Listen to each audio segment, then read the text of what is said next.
Ce que veut dire Badreddin, et il a éminemment compris les enjeux stratégiques de l'énergie. Donc je voulais pas en parler de ce problème de l'ammoniac, mais tu l'as abordé, donc on va t'accompagner, Hussein, dans cette explication.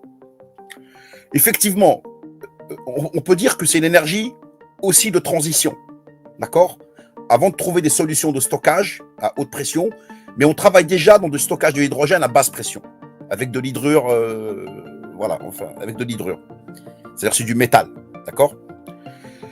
Ce que je veux dire, c'est que il a raison de dire que les infrastructures existantes portuaires et aéroportuaires, avec l'ammoniac, l'avantage que nous avons, si en plus il est produit d'origine renouvelable, parce que c'est ça la clé, c'est pas de le produire à base de combustible fossile. C'est qu'en plus il est très intéressant, parce que sous sa forme liquide, vous pouvez le stocker, d'accord, facilement, et en plus il a un volume 3 fois inférieur que les autres, d'accord? Il prend moins de place. Pour un pouvoir calorifique, j'ai pas le temps d'expliquer le pouvoir calorifique, je l'ai déjà expliqué, d'accord? C'est sa capacité de dégagement de chaleur, pouvoir calorifique supérieur ou inférieur. De dire que il n'y a pas de modification majeure à avoir sur un transporteur de cargo, par exemple, ou d'avion. Il n'y a pas de modification, il y a très peu de modifications. Ce qui permet d'accompagner très rapidement la transition énergétique, parce que le transport maritime et aérien, il représente à peu près 17% des émissions de CO2, ce qui n'est pas rien. Donc c'est un marché considérable pour l'Algérie, puisque en plus, s'il est adossé à la production d'énergie renouvelable telle qu'elle a comme gisement solaire très important, je l'avais dit, et je vais le répéter pour la dernière fois, que nous sommes bien dans une production industrielle en termes de quantité industrielle de combustible vert pour le monde. C'est ça l'enjeu de l'Algérie.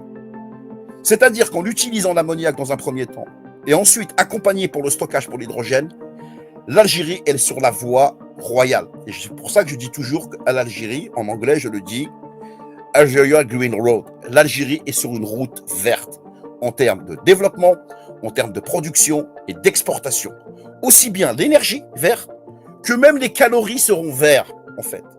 Parce que si vous utilisez de l'énergie renouvelable, des combustibles verts pour la production, imaginez un tracteur dans le sud algérien qui utilise ce combustible. Il est zéro émission de CO2. Fahmtni Hussein? Ça veut dire que si en plus il n'utilise aucun pesticide, on a une orange ou une pomme ou une clémentine 100% décarbonée, et en termes calorifiques, c'est-à-dire le fruit et légumes, il est complètement, je dirais, biologique. Donc, sa valeur n'est plus la clémentine, c'est la valeur nutritive et calorifique et comment il a été produit, avec quelle énergie. Donc là, on est dans des produits extrêmement coûteux à l'exportation qui seront très demandés et très très chers.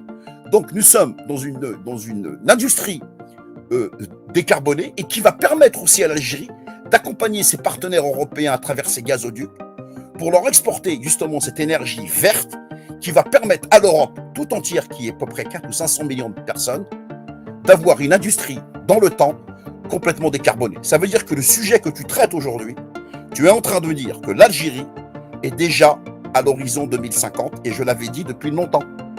Parce que l'énergie de demain et l'économie de demain, post-Covid et même industrielle, elle doit être automatiquement dans l'objectif tel qu'il a été défini par le monde, complètement décarbonée. C'est un objectif que l'Algérie, et j'avais dit, accompagnera le monde dans la décarbonisation et la consommation de combustibles verts et de l'énergie verte, ce qui pose l'Algérie comme acteur majeur mondial grâce à son gisement solaire comme producteur d'énergie verte de demain.